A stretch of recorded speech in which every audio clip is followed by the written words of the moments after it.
శుక్లాంబరధరం విష్ణుం శశివర్ణం చతుర్భుజం ప్రసన్నవదనం ధ్యాయేత్ సర్వవిఘ్నోపశాంతయే.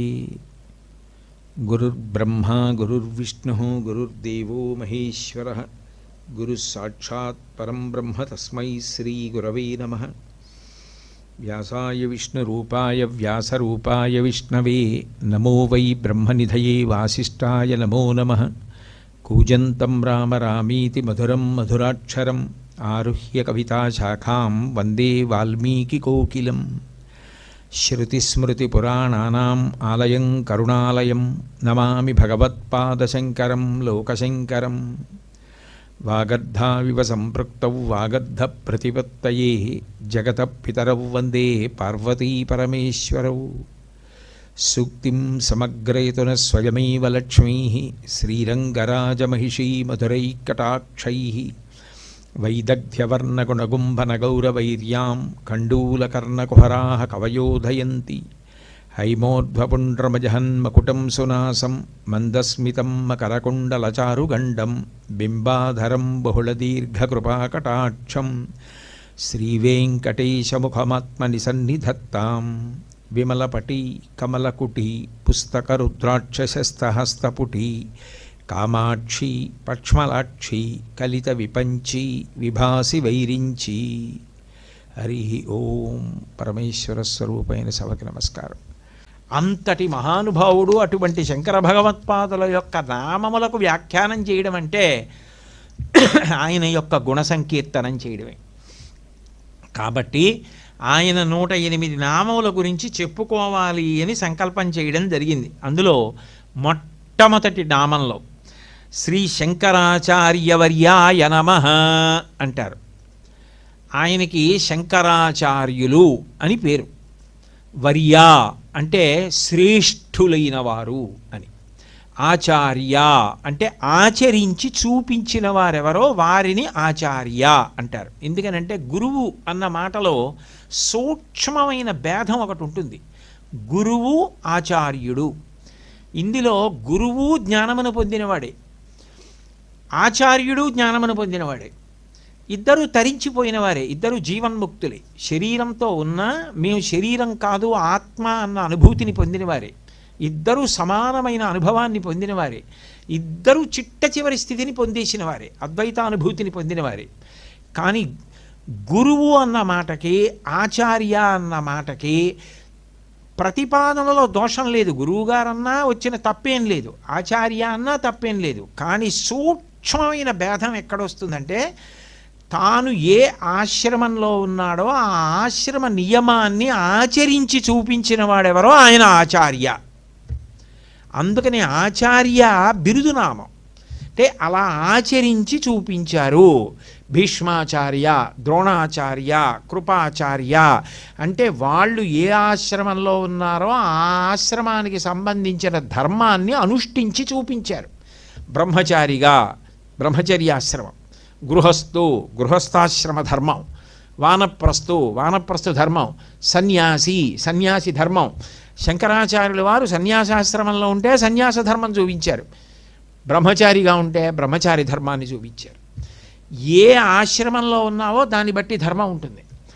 ఆ ధర్మాన్ని ఆచరించిన వాడెవరో ఆయన ఆచార్య, శంకరాచార్య.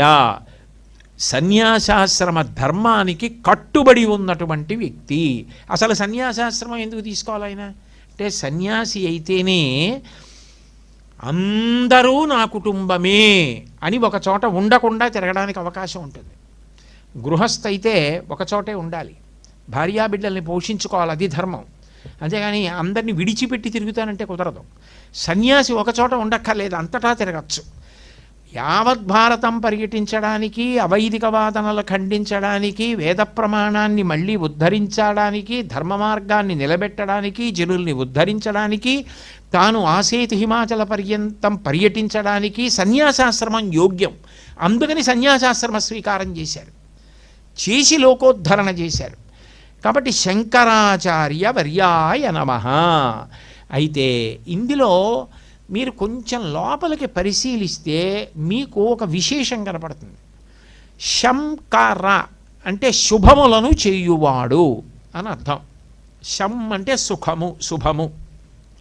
సుఖమును అందిస్తున్నటువంటి శివుడు ఎవరో ఆయన శంకర. ఇందాక చెప్పే కదా, శంభు అంటే ఉత్పత్తి స్థానం. అటువంటి శంకరాచార్యుల వారు సాక్షాత్తు శివుడే.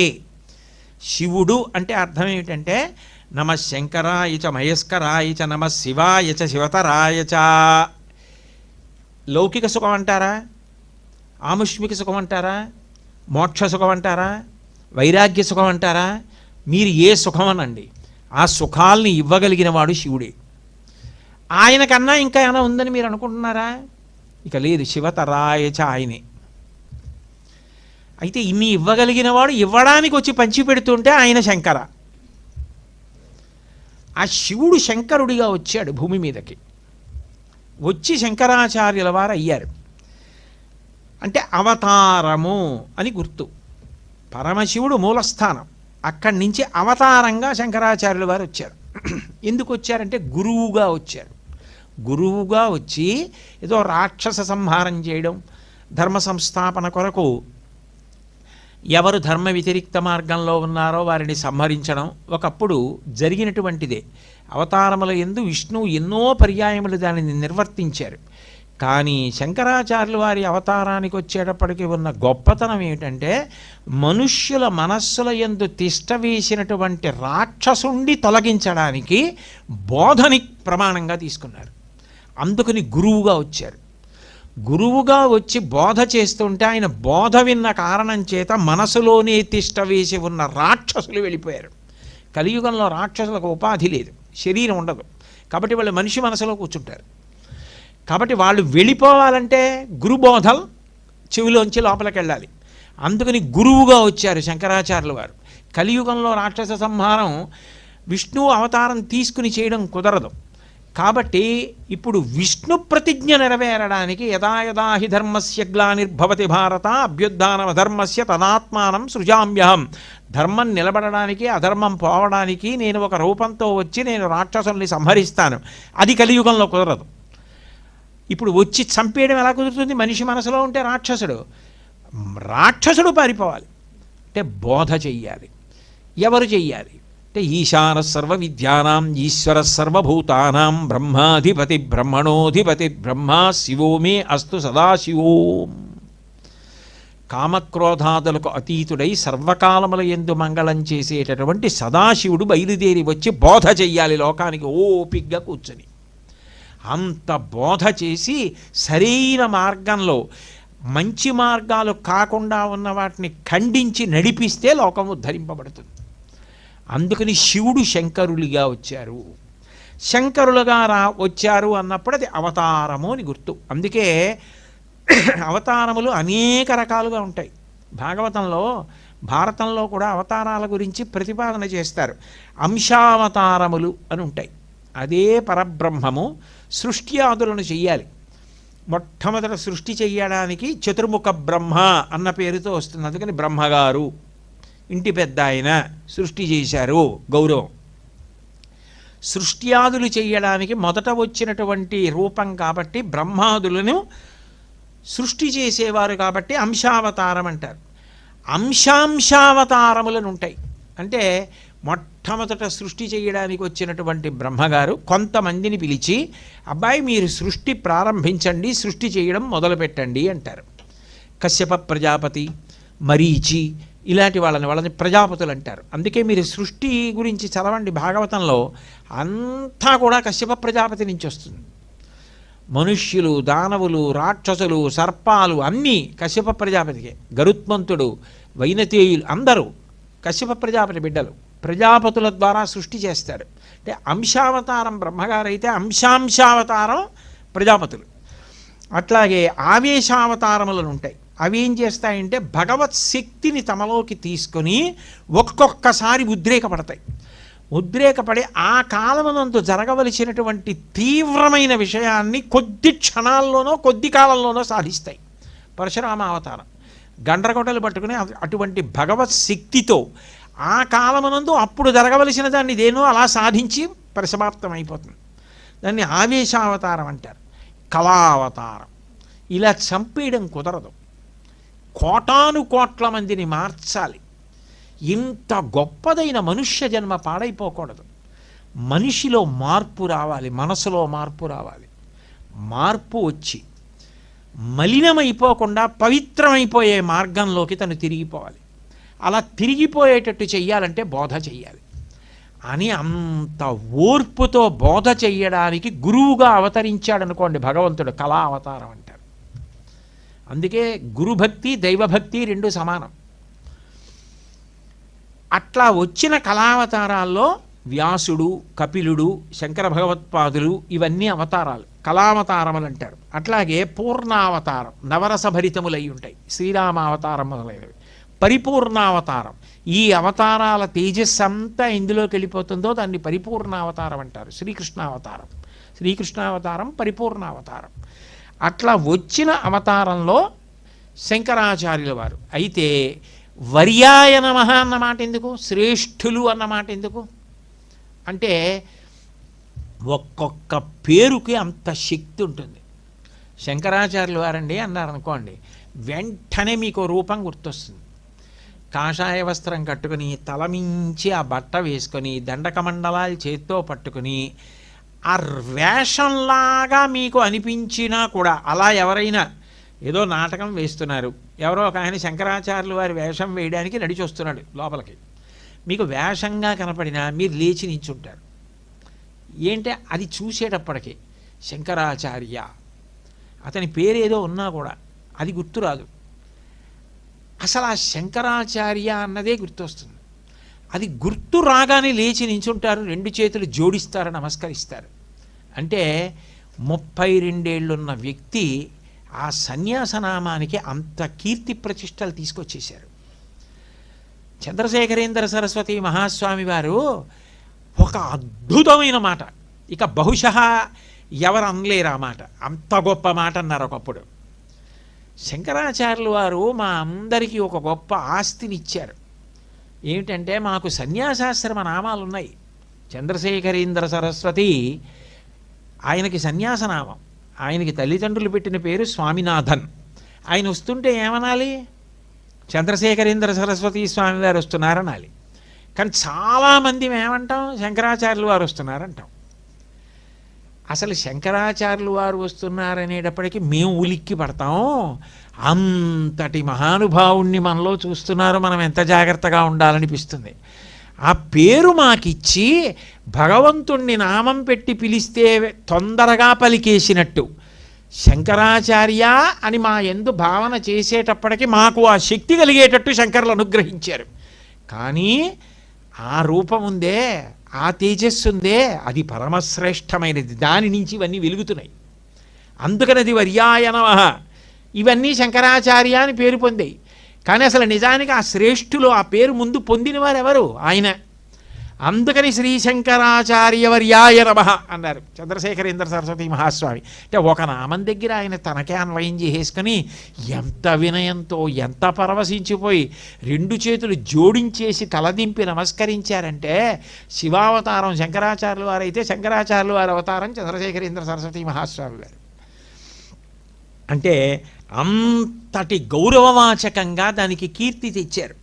అంతేకాదు, దానికి ఉన్న గొప్ప విశేషం ఏమిటి అంటే, ఆయన కటపయాది విధానము ద్వారా చూస్తే శివుడే శంకరుడిగా ఈ భూమి మీద అవతారమును పొందినాడు అని నిరూపణం చేశారు పుట్టుక ద్వారా.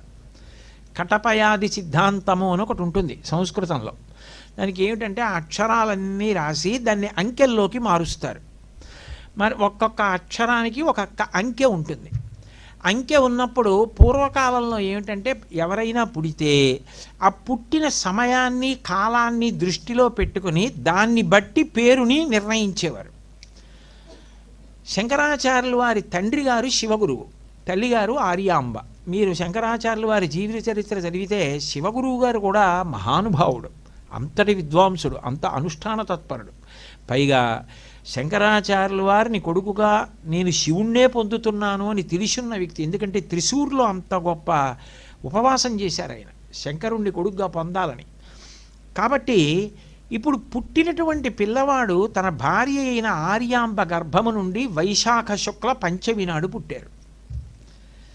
ఆయన దాన్ని అన్వయం చేసి చూశారు. అంటే పేరు పెట్టేటప్పుడు ఎలా చూస్తారో అలా చూశారు.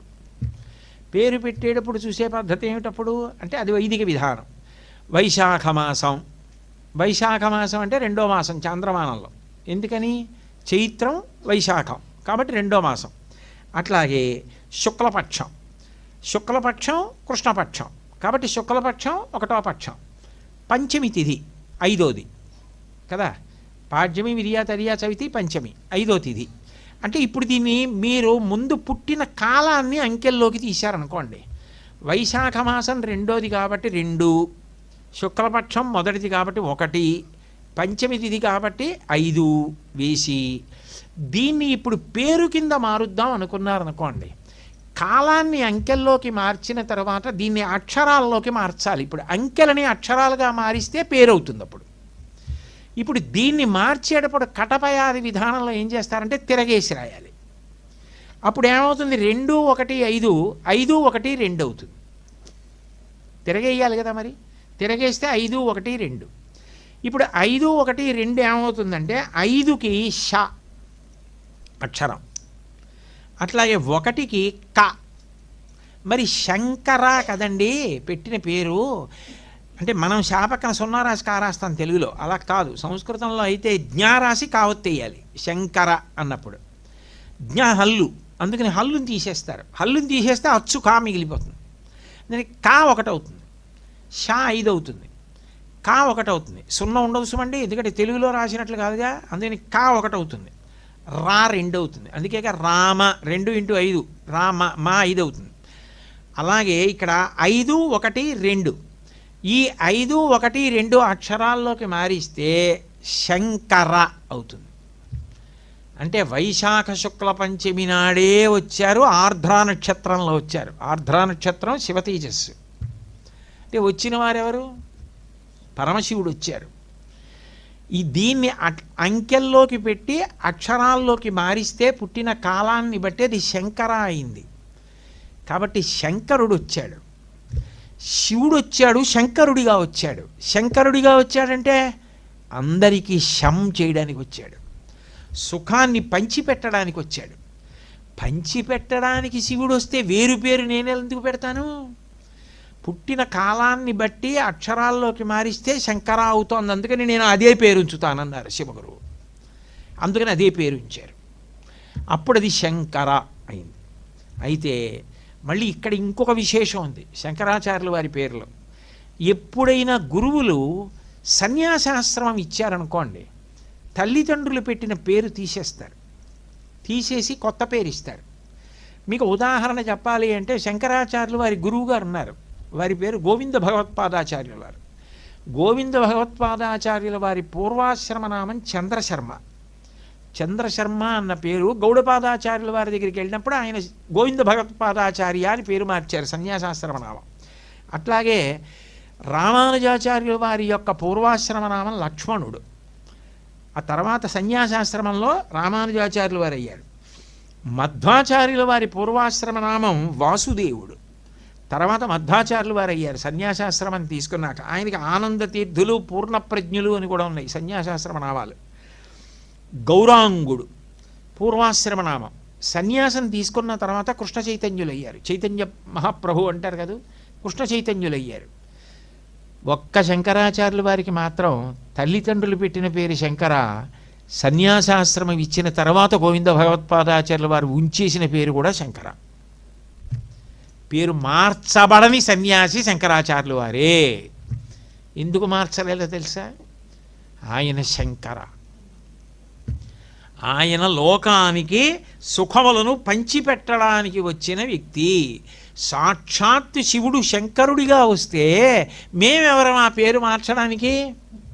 ఎలా మారుస్తాం? గోవింద భగవత్పాదాచార్యుల వారంతటి మహాజ్ఞాని కూడా శివుడు శంకరుడిగా వచ్చాడు లోకానికి చేయడానికి ఉపకారం. నేను సన్యాసాశ్రమం ఇస్తే మాత్రం అంతకన్నా కొత్త పేరు ఎలా ఇవ్వను సుఖాన్ని పంచిపెట్టడానికి వస్తే? అందుకని మార్చానన్నారు. నేను శంకరాచార్య అంతే. అంటే ఇంత విచిత్రమైనటువంటి స్థితితో అటువంటి నామం కాలాన్ని బట్టి మార్పు చెందిన వారు లేరు.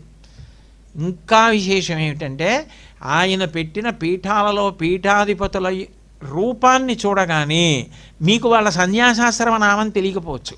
పూరీ శంకరాచార్య, ద్వారకా శంకరాచార్య, బదరీ శంకరాచార్య, శృంగేరి శంకరాచార్య, కంచి శంకరాచార్య. అదేమిటి అంటే అందరూ శంకరాచార్య. నిజానికి ఈ శంకరాచార్య ఎక్కడి నుంచి వచ్చింది?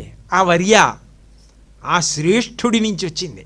లోకానికి శుభాలు పంచిపెట్టడానికి వచ్చారే. చంద్రశేఖరేంద్ర సరస్వతి మహాస్వామి వారి యొక్క మాటలలో వినయంతో చెప్పాలంటే ఆ వేషం కట్టినందుకు మాకు ఆ పేరు వచ్చిందన్నారు ఆయన. ఆయన ఏం వేషం కట్టిన వారు గారు, ఆయన వినయం అది శంకరాచార్యుల వారిలాగే. అంటే అలా ఉండిపోయింది అసలు ఆ శంకరాచార్య అన్నదంటే. ఎంత గొప్ప వర్య, ఎంత గొప్ప శ్రేష్ఠులు. అసలు అటువంటి అవతారం ఎక్కడుంది? అటువంటి గురువు ఎక్కడున్నారు?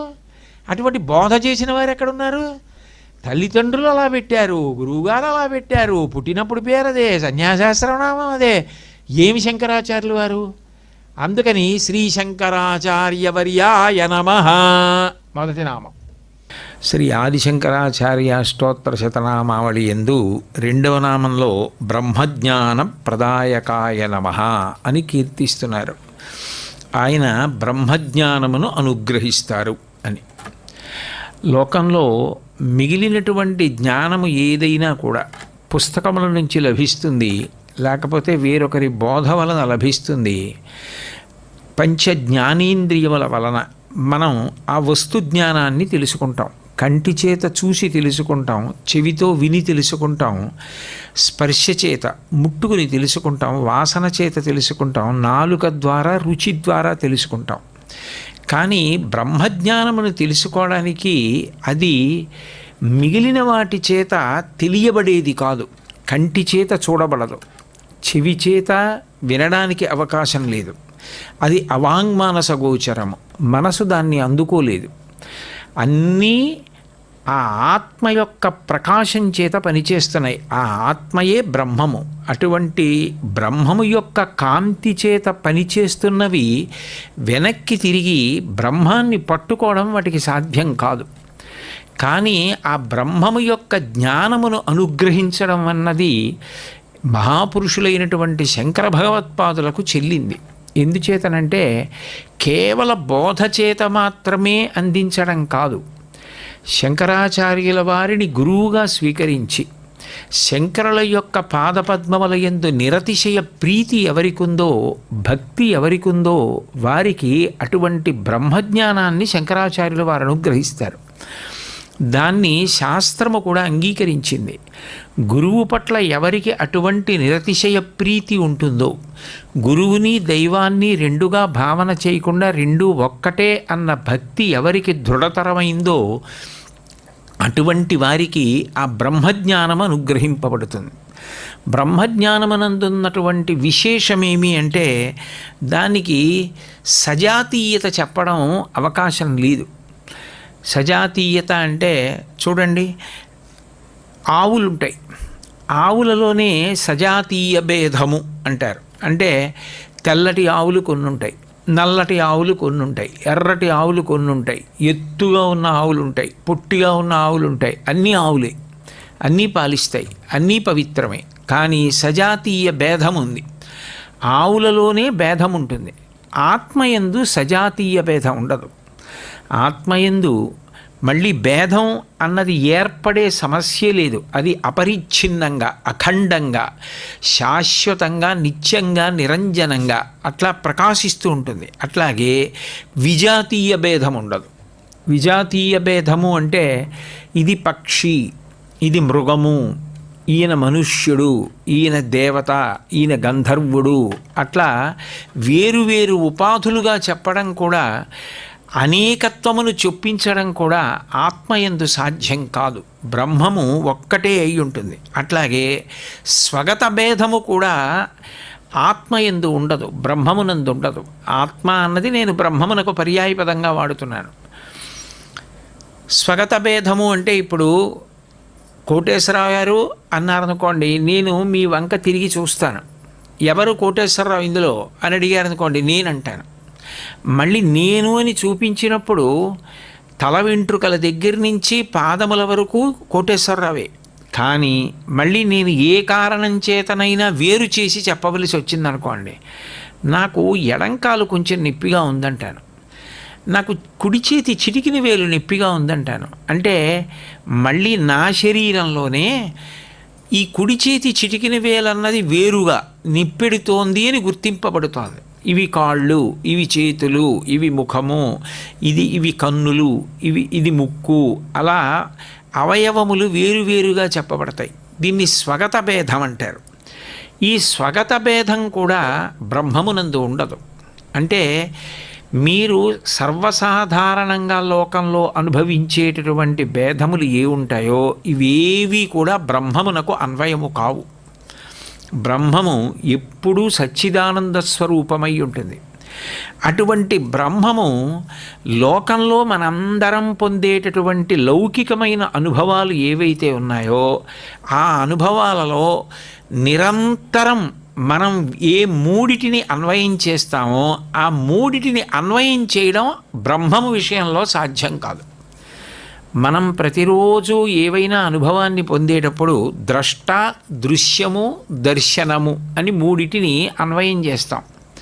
అందులో ద్రష్ట అంటే చూచువాడు. ఇప్పుడు నేనున్నాను అనుకోండి, ఇక్కడి నుంచి చూస్తున్నాను, నేను చూస్తున్నాను అన్నాను అనుకోండి, నేను ద్రష్ట. నేను దేనిని చూస్తున్నానో అది దృశ్యము.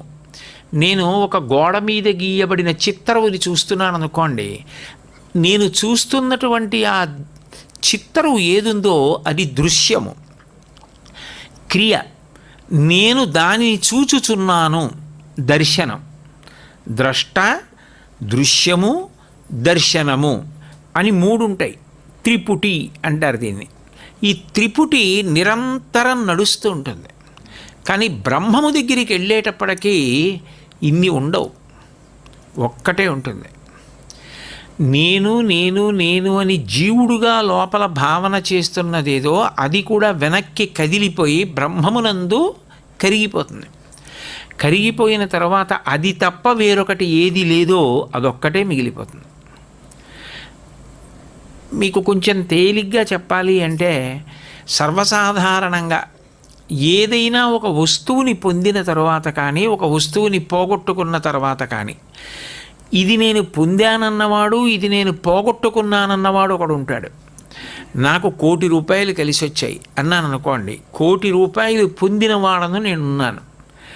నావి 11 రూపాయలు పోయాయి ఇక్కడ పెట్టినవి, అంటే 11 రూపాయలు పోగొట్టుకున్నవాడని ఉన్నాను. బ్రహ్మము దగ్గరికి వచ్చేటప్పటికీ ఆ రెండు లేవు అసలు, అది ఎప్పుడూ ఒక్కటే. ఆ ఒక్కటి తప్ప, బ్రహ్మము తప్ప ఇంకొకటి ఉండదు. మరి ఇన్నిగా ఎందుకు కనపడుతున్నాయి? ఉన్నది ఆ ఒక్కటే అయితే బ్రహ్మమే తప్ప వేరొకటి లేకపోతే బ్రహ్మం ఒక్కటి కనపడకుండా ఇన్ని కనపడడానికి కారణం ఏమిటి అంటే, అన్ని కనపడితే తప్ప రాగద్వేషములు ఉండవు. ఇప్పుడు ఇన్ని కనపడ్డాయి అనుకోండి, ఇందులో నాకేదో కొన్నింటి పట్ల ప్రీతి అన్న మాట ఉండగానే అప్రీతి అన్న మాట కూడా ఉంటుంది. నాకు ఇది ఇష్టము అన్నాను అనుకోండి, నాకు ఇష్టం లేనిది కూడా ఉంటుంది. ఎప్పుడైతే నాకు రాగము, ఒకదాని యందు ఇష్టము, ఒకదాని యందు ద్వేషము ఉందనుకోండి, రాగము దేని ఎందుందో దాన్ని నేను పొందాలని కోరుకుంటాను, రాగము దేని ఎందుందో అది బాగుండాలని కోరుకుంటాను. నేను దేని పట్ల రాగమును పొందానో దానిని పొందడానికి ప్రయత్నం చెయ్యడంలో ధర్మాన్ని విడిచిపెట్టేసే అవకాశం కూడా ఉండొచ్చు. నాకు దేని పట్ల ద్వేషమున్నదో దానిని తొలగతొయ్యడానికి కూడా నేను ధర్మాన్ని విడిచిపెట్టచ్చు. నేను రాగద్వేషములు ధర్మమును విడిచిపెట్టడానికి కారణాలవుతాయి. రాగద్వేషములు ఏర్పడడానికి జగద్భావన అంటే ఇన్ని ఉన్నాయన్న భావన కారణమవుతూ ఉంటుంది. ఇన్ని ఉన్నాయన్న భావన తొలగిపోవడం కేవలం పుస్తక పఠనం చేస్తేనో లేకపోతే కొన్ని శ్లోకాలు పరిశీలిస్తేనో అనుభవంలోకి వచ్చేది కాదు. నేను అన్న మాట మీరు పట్టుకున్నారనుకుంటున్నాను. ఇప్పుడు పుస్తకంలో చెప్పబడిన ఒక విషయాన్ని తెలుసుకోవడం వేరు, ఉన్నది బ్రహ్మమే, నిజానికి యథార్థమునకు ఇవేమీ లేవు. ఇన్ని రూపాలు, ఇన్ని నామాలు, ఇవంతా కూడా మాయ. ఉన్నది బ్రహ్మం ఒక్కటే. బంగారము లేని ఆభరణములు లేవు, మట్టి లేని ప్రమిదలు, కుందులు, పాలికలు లేవు అని నేను అన్నాను అనుకోండి. అప్పుడు మట్టి సత్యం. ఈ నామరూపాలతో ఏర్పడిన వస్తువులు లేకపోయినా మట్టి ఉంటుంది. ఇవి పగిలిపోయినా మట్టి అయిపోతాయి. కానీ మట్టే లేకపోతే ఇవన్నీ ఉండవు. బ్రహ్మ సత్యం, జగత్ మిథ్య. కానీ విశేషం ఏమిటంటే మిథ్య అయిన జగత్తు సత్యంగా కనపడుతూ ఉంటుంది. ఏది శాశ్వతమో, ఏది సత్యమో అది అసత్తుగా, అసత్యముగా కనపడుతూ ఉంటుంది. ఇప్పుడు సత్యం ఒక్కటే మిగిలిపోయేటట్టు చెయ్యాలి అంటే గురువు గారు ఏం చేయాలి అంటే కూర్చుని ఒక్కొక్క దాన్ని తీసేయాలి. నయితి నయితి నయితి నయితి అని శిల్పి ఒక రాతిని తీసుకొచ్చి ఒక్కొక్క ముక్క ఉలితో కొట్టి తీసేస్తుంటే చిట్ట చివరికి అందులోంచి పూజనీయమైన శిల్పం వచ్చినట్లు. ఏవి ఆత్మ కాదో వాటిని పరిహరిస్తూ వెళ్ళిపోతే జ్ఞానమార్గమనందు చిట్ట చివరికి ఏది ఆత్మయో, ఏ ఆత్మ చేత ఇవన్నీ ప్రకాశిస్తున్నాయో అది అనుభూతిలోకి వచ్చేటట్టు చేయగలడు గురువు తన యొక్క బోధ చేత. అయితే విశేషం ఏమిటంటే శంకర భగవత్పాదుల దగ్గరికి వచ్చేటప్పటికి ఒక విశేషం. శంకరాచార్యుల వారు ఇప్పుడు భౌతికంగా లేరు కదండి, మాకు శరీరంతో లభించరు కదా. శంకరాచార్యుల వారు అక్కడ కూర్చున్నారండి, వెళ్ళి మేము ఆయన శిష్యరికం చేయడమో, ఆయన పాదాలు పట్టుకోవడమో, ఆయన శుశ్రూష చేయడమో చేసి ఆయన దగ్గర జ్ఞానమును పొందుతామంటే ఎలా అన్వయం? సాధ్యం కాదు కదా.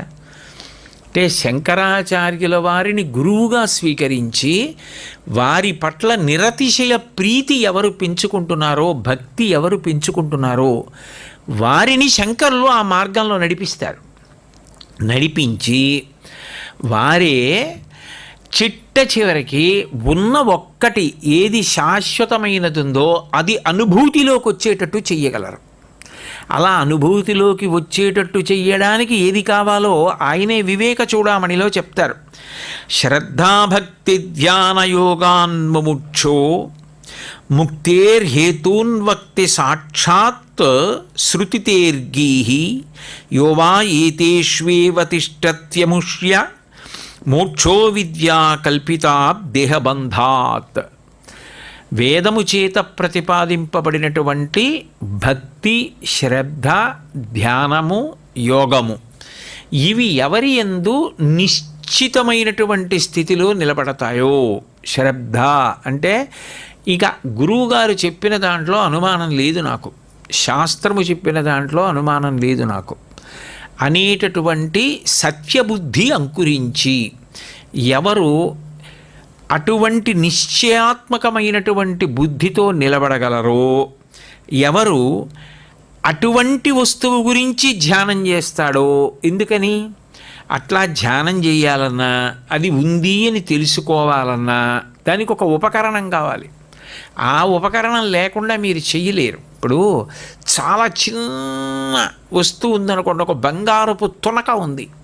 ఇప్పుడు ఆ బంగారపు తునకను ఒక్కదాన్ని పైకి తీయాలి అంటే కంటి లోపలికి పడిపోకుండా ఒక భూతద్దం లాంటిది అమర్చుకుని ఈ రెండు కంటికి పైన కింద పైకెత్తి భూతద్దం లాంటి పరికరాన్ని ఒకదాన్ని కింద పడకుండా కంటిలోకి అమర్చుకుని అన్నిటి మధ్యలో ఉన్న బంగారు నలుసును ఒక్కదాన్ని చూసి అప్పుడు ఆ నలుసుని శ్రవణం అంటారు. చిన్న పటకార, చాలా చిన్న పటకార, దానితో తునకనొక్కదాన్నే పట్టి పైకి తీస్తారు.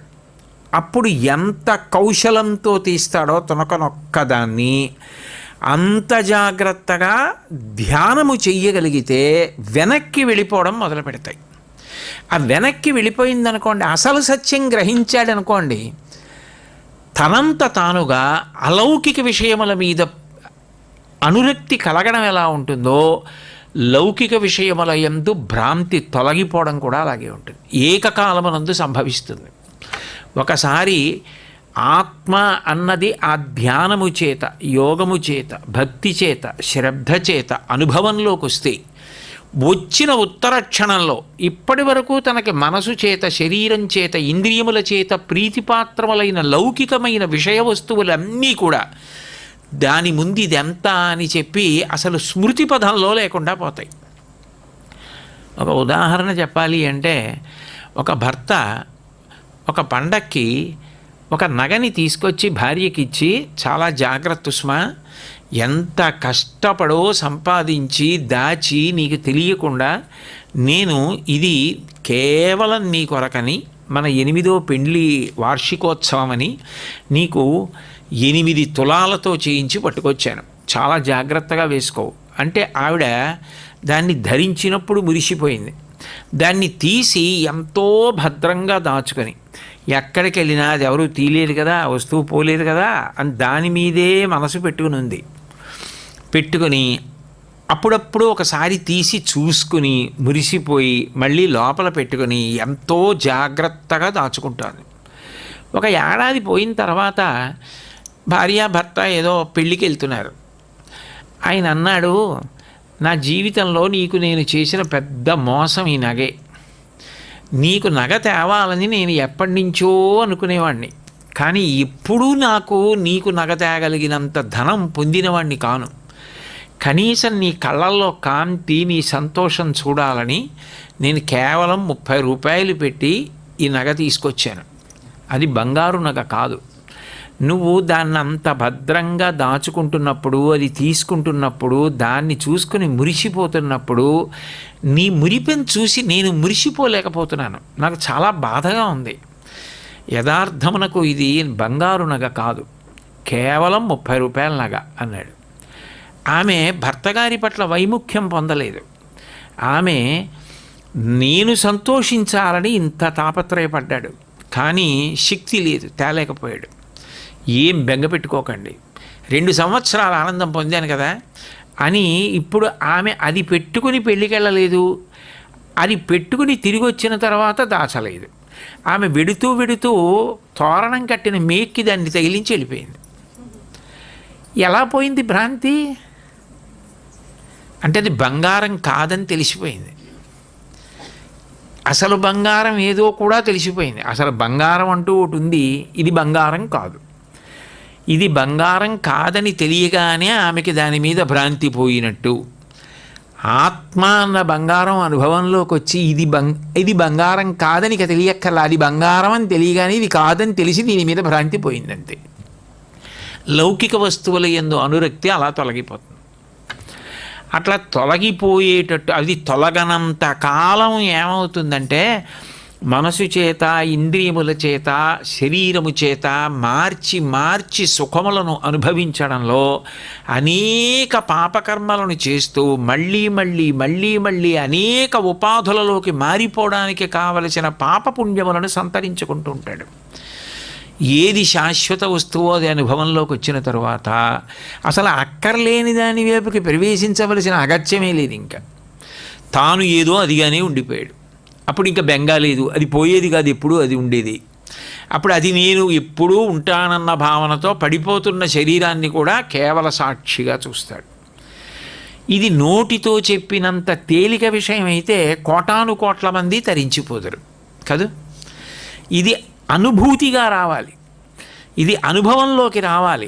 ఆత్మ అనుభూతిలోకి వచ్చి అద్వైతం, 2 లేవు, ఉన్నది ఒక్కటే, జీవుడు కాదు, జీవుడు బ్రహ్మమని ఎరుకలోకి రావాలి. అలా అనుభూతిగా మార్చగలిగినటువంటి సత్తా ఉన్నవారెవరు అంటే శంకర భగవత్పాదాచార్య స్వామి. ఆయన యందు ఉన్నటువంటి ప్రీతి ఏది ఉన్నదో అది అటువంటి అనుష్ఠానం చేసి అచంచల మనస్సుతో దాని యందు రమించగలిగిన ప్రజ్ఞ కలిగేటట్టు చేస్తారు. అందుకనే ఆయన బ్రహ్మజ్ఞాన ప్రదాయకాయ నమః. భగవద్గీతలో గీతాచార్యుడు ఒక మాట అంటాడు, శ్రద్ధావాన్ లభతే జ్ఞానం తత్పర సంయతేంద్రియ జ్ఞానం లబ్ధ్వా పరాం శాంతిం అచిరేణాధిగచ్చతి అంటాడు. అయితే ఇది చాలా కష్టమని మాత్రం నువ్వు అనుకోకు. ఇది చాలా చాలా కష్టమైతే, ఇది పొందడం దుర్లభమైతే అప్పుడు ఈశ్వరుడు అది అనితర సాధ్యమైన వస్తువు, అసంభవమైన వస్తువు అయితే అందకుండా కుసుమంలా ఉండిపోతుంది. కాదు, అది అచిరేణాధిగచ్చతి, చాలా తొందరలో నీకు అందిపోతుంది. ఎప్పుడు అంటే మొట్టమొదట ఉండవలసినది ఏది అంటే శ్రద్ధావాన్, శ్రద్ధ ఉండాలి.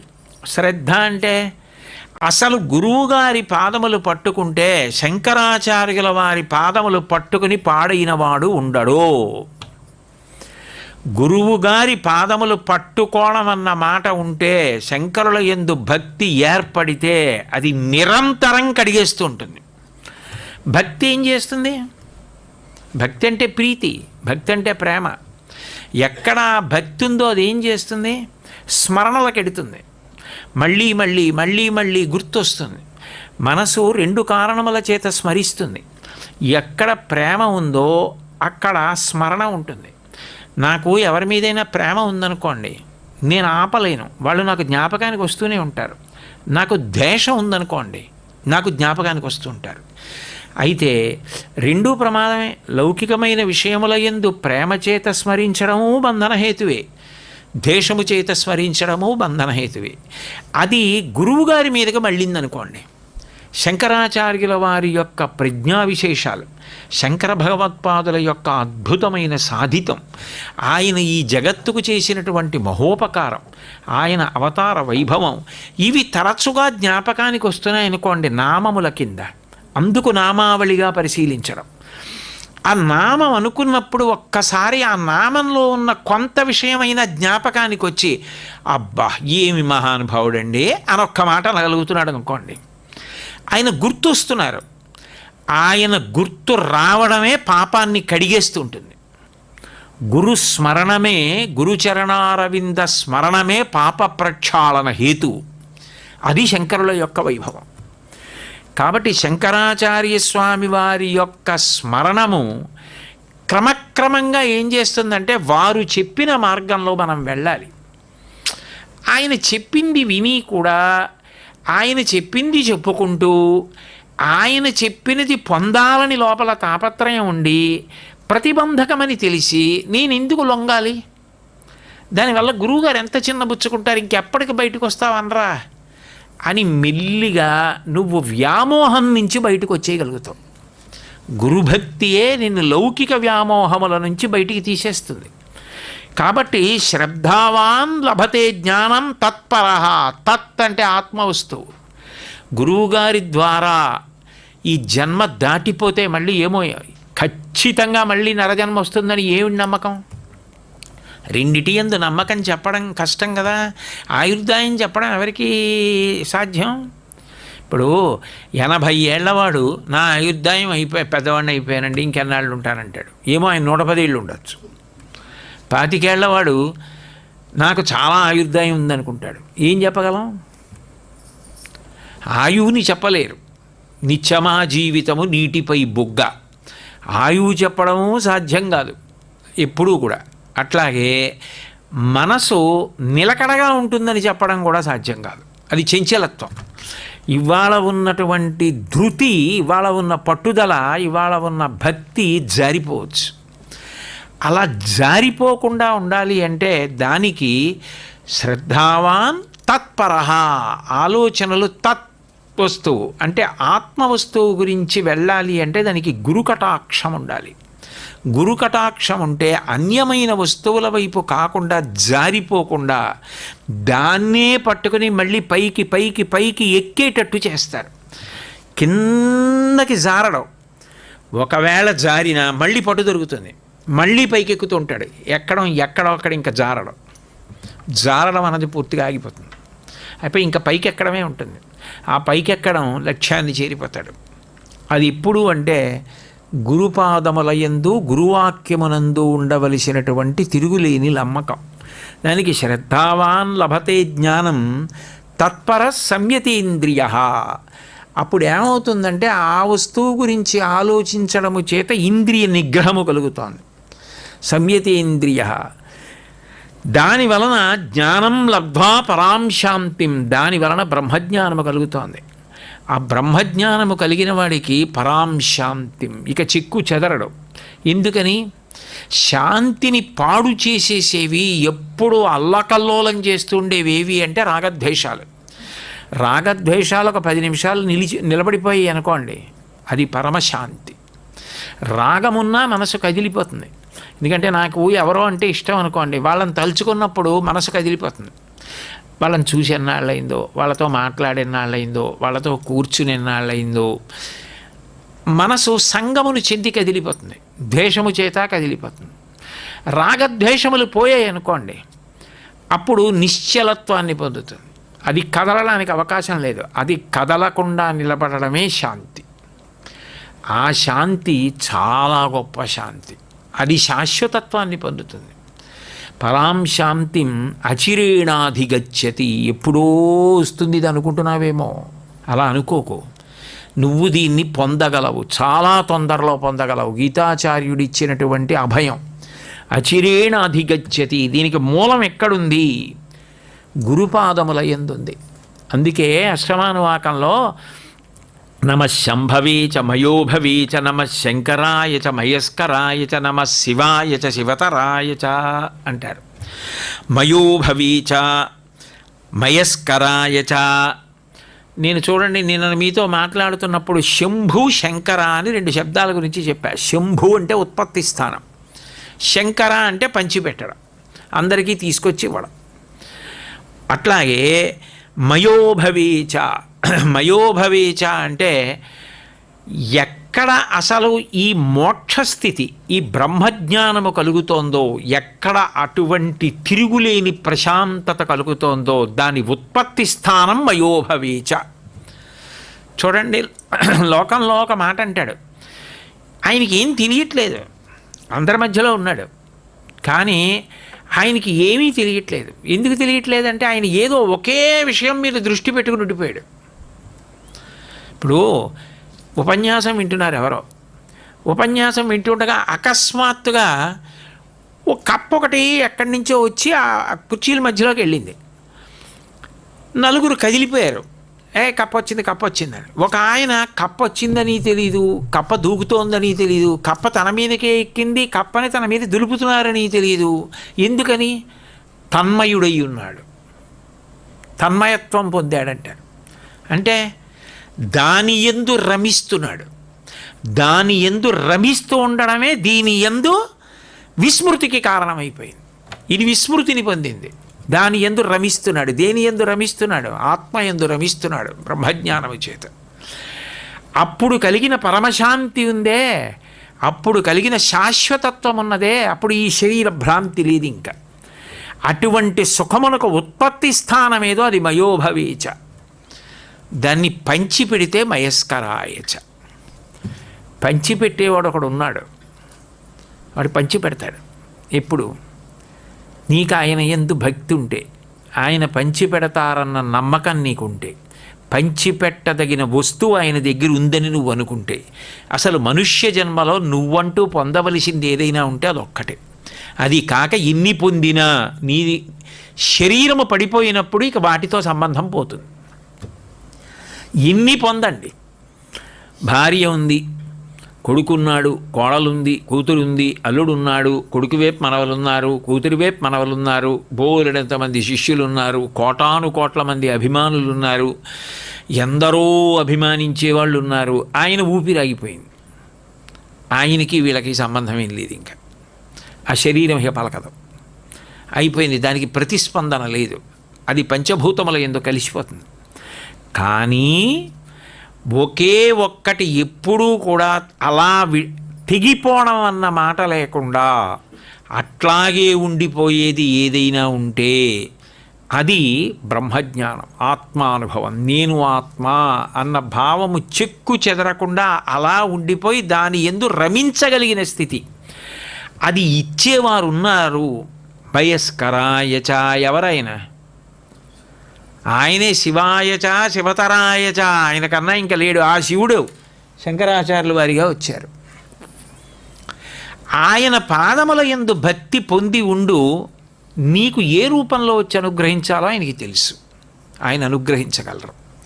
కాబట్టి అటువంటి మహానుభావుడు అసలు మనుష్య జన్మ వచ్చినందుకు మనుష్య జన్మలో మనిషి ప్రయత్నం చేసి నేను ఇది పొందాలి అన్నది ఏదైనా ఉంటే, ప్రయత్నం అంటూ చెయ్యవలసింది ఏదైనా ఉంటే, అసలు నువ్వెవరో నువ్వు తెలుసుకునే ప్రయత్నం చెయ్యడం.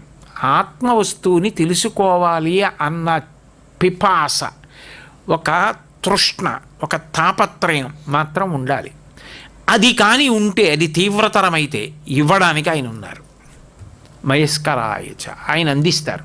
ఆయన బ్రహ్మజ్ఞాన ప్రదాయకాయ నమః. ఎప్పుడైనా ఇస్తారు, ఆఖరి ఊపిరిలోనైనా ఇవ్వచ్చు, చెప్పలేం. ఆయనని నమ్ముకున్నది నిజమైతే ఆయన ఆ అద్వైత స్థితి యందు ప్రవేశపెట్టగలరు. అది ఆయన గొప్పతనం. అందుకే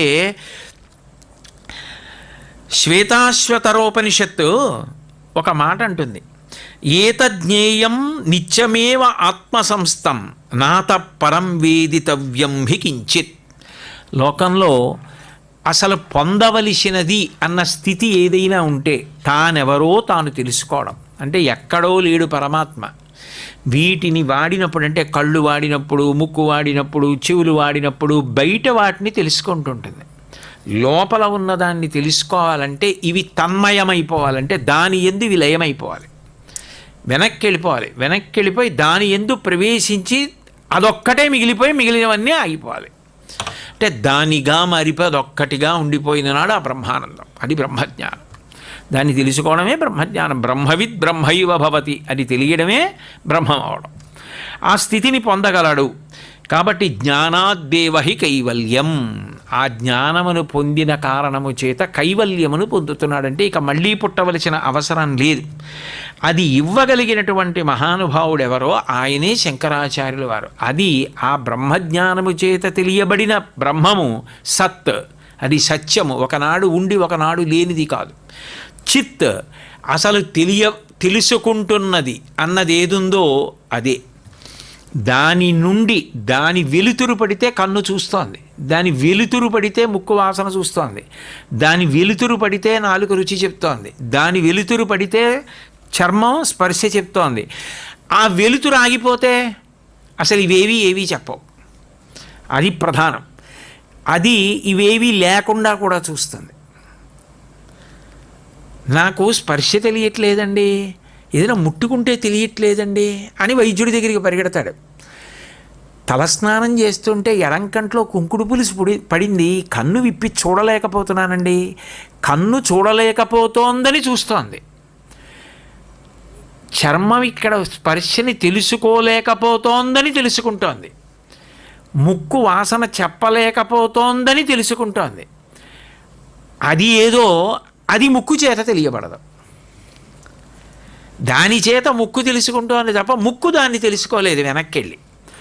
అది తెలియబడాలంటే ఈ ఇంద్రియ శక్తులన్నీ కూడా ధ్యానమునందు వెనక్కి వెళ్ళిపోయి నయితి అంటూ ఈ ఇంద్రియములు అవి అన్నీ ధ్యానములో ఆత్మయందు ప్రవేశించి ఆత్మ ఒక్కటిగా సమాధి స్థితిలో నిలబడిపోయిన వాడెవరో ఆయన ఆ స్థితిని పొందుతున్నాడు. అప్పుడు అది చిత్, తెలుసుకుంటున్నదిగా తానుండిపోయాడంతే. దాని చేత కలిగిన నిరతిశయ ఆనందమే ఆత్మవస్తువు. కాబట్టి సచ్చిదానందము, సత్ చిత్ ఆనందము, ఇది ఇవ్వగలిగిన వారు శంకరాచార్యుల వారు. కాబట్టి గురువు లేరని బెంగపెట్టుకోక్కర్లేదు, గురువు ఉన్నా శంకరాచార్యుల వారి పాదములు విడిచిపెట్టక్కర్లేదు. గురువుల్లో శంకరాచార్యుల వారిని చూడొచ్చు. శంకరాచార్యుల వారి పేరెత్తేటప్పటికీ గురువుగారు కూడా శంకరాచార్యుల వారినే పూజ చేస్తారు. కాబట్టి శంకర భగవత్పాదుల పట్ల ఆ ప్రీతి, ఆ భక్తి ఎవరికి ఉందో ఆయన బొడ్డెక్కించేస్తారు, వాళ్ళని సంసారమును దాటిస్తారు. కాబట్టి బ్రహ్మజ్ఞాన ప్రదాయకాయ నమః అంటారు. కఠోపనిషత్తు ఈ బ్రహ్మజ్ఞానము చేత తెలియబడేటటువంటి విషయం గురించి చెప్తుంది. నజాయతే మ్రియతే వా విపశ్చిన్నాయం కుతశ్చిన్న బభూవ కశ్చిత్ అదో నిత్య శాశ్వతోయం పురాణో నహన్యతే హన్యమానే శరీరే అంటుంది. భ్రాంతి, మాయ ఉన్నంతసేపు ఇది నేను అంటుంటాడు. ఇది చచ్చిపోతూ ఉంటుంది, ఇది పుడుతూ ఉంటుంది, ఇది వికారమును పొందుతూ ఉంటుంది, భ్రాంతికి లోనవుతుంది. దీనికి అన్నీ ఉంటాయి. కానీ అసలు ఇది దేని చేత తొడుక్కోబడిందో అది చచ్చిపోయేది కాదు, అది పుట్టేది కాదు, అది ఇంతకుముందు ఉన్నది కాదు, ఇక పైన లేనిది కాదు. దీనికి అన్నమయ కోశమని పేరు. అన్నమయ కోశము అంటే ఇది పుట్టడానికి ముందు ఉండదు, ఇది పుట్టిన తర్వాత ఉంది. మా అమ్మగారి కడుపులోంచి బయటికి వచ్చిన తర్వాత ఉన్నది. ప్రాణం పోయిన తర్వాత ఇది లేదు, ఇక చనిపోయినది, ఇక లేదు. ఆ శరీరం అక్కడ ఉన్నా ఓ రోజు ఉంచుతారు, 2 రోజులు ఉంచుతారు. అసలు అలా ఉంచడమే పాపం దారుణం. అది ఏదో ఎక్కడో కొడుకున్నట్టు రాలేదని ఉంచితే ఉంచాలంతే. అప్పుడు అది చనిపోయిన తర్వాత లేదు, అది పుట్టడానికి ముందు లేదు, అది పుట్టిన తరువాత చనిపోవడానికి ముందు ఈ మధ్యలోనే ఉంది. ఆత్మ అలా పుట్టడానికి ముందన్నమాట లేదు, చనిపోయిన తర్వాత అన్నమాట లేదు, అది ఇప్పుడు ఉంది. అది శాశ్వతం కాబట్టి అది నశించదు, అది సనాతనం, అది నిత్యం, అది నిరంజనం, అది శాశ్వతం, అది పురాణం. అది నేనని అనుభూతిలోకి వస్తే అదే పరమసత్యం, అదే బ్రహ్మజ్ఞానం. ఆ బ్రహ్మజ్ఞానమును ఇవ్వగలిగిన వారు శంకరాచార్యుల వారు అని చెప్పడానికి బ్రహ్మజ్ఞాన ప్రదాయకాయ నమః. మంగళాశాసనపరై మదాచార్య పురోగమై సర్వైశ్చ పూర్వైరాచార్యై సత్కృతాయాస్తు మంగళం. మంగళం కోసలేంద్రాయ మహనీయ గుణాత్మనే చక్రవర్తి తనూజాయ సర్వభౌమాయ మంగళం. ఉమాకాంతాయ కాంతాయ కామితార్థప్రదాయినే శ్రీగిరీశాయ దేవాయ బలినాథాయ మంగళం. సర్వం శ్రీ ఉమామహేశ్వర పరబ్రహ్మార్పణమస్తు. స్వస్తి.